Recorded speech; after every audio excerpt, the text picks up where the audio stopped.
ఎంత అయింది? 15 లక్షలు ఎంతగానో అప్లికేషన్.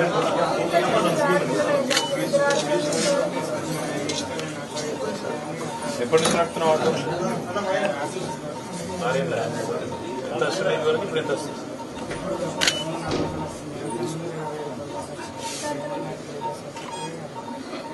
అయితే తాగి చచ్చిపోతారా? ఎవరు చెప్పిండు? అట్లుంటుందా? మీ అమ్మాయి ఏమైపోతారు, మీ పిల్లలు ఏమైతారు? ఇట్లా చేస్తే పద్ధతేనా? ఇలాగ కరెక్ట్, అవన్నీ కరెక్ట్. తల్లి ఆడపిల్లలు అయితే మగ పిల్లలు అయితే కానీ అట్లా చేస్తారా? నాకు అర్థంగా పుసుకున్న మందులాగా ఏమైనా అట్లా చేస్తారా? ధైర్యంగా కుట్టాడాలి కాదు బిడ్డ, కుట్టాడాలి. బతికి కష్టాలు ఉన్నాయి కానీ అందరికి ఉంటాయి. నాకు లేవా అని ఇంకేమనుకోలేవా? అందరికి ఉన్నాయి. కేరళలో లేని వాళ్ళు కలిపి పెట్టు, అందరికి ఉంటాయి. చచ్చిపోతారా? ఏం చేయాలి రా? మాట్లాడటానికి కొట్లాడటానికి ఇంతమంది ఉన్న వాళ్ళు సాయం కావాల్సి అడగాలి. ఇది ఉన్నది కష్టం అని చెప్పాలి. ఇట్లయితే డాక్టర్ సాబ్ మంచివాడు, బతికిచ్చాడు, సంతోషం, సేఫ్ ఉన్నాడు కదా.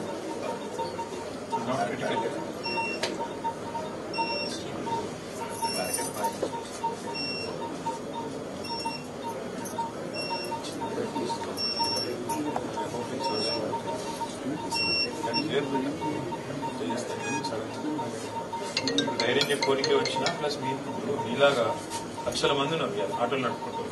అందరు మరి ఇట్లా వేసుకుంటే ఇట్లా ఉంటుందా? పరిస్థితి ఎట్లుంటుంది? వాళ్ళ కుటుంబాలు ఏమైతే ధైర్యం ఉండాలి కదా. మేము ఉన్నాము, ధైర్యం. నేను సాయం చేస్తా, కొంత సాయం ఇప్పుడు చేసేందుకు కూడా వచ్చినట్టు. నేను ఒక నమ్మకం నువ్వు పెట్టిపోయింది. తక్షణ సాయం కింద కొంత చేస్తాను, మిగతా కూడా నేను చేస్తా. ధైర్యం ఉంటాను. ఓకే, హాస్పిటలైజేషన్ ట్రీట్మెంట్ చూసుకుంటా. వాట్ ఎవర్ ఇట్ రిక్వైర్డ్ నేను చూసుకుంటాను. లేదండి పని అడగకండి, హాస్పిటల్ కూడా నేను చూసుకుంటా. అమ్మతో ధైర్యం ఉంటుంది అంతే. అర్థమైందా? నా బాధ్యత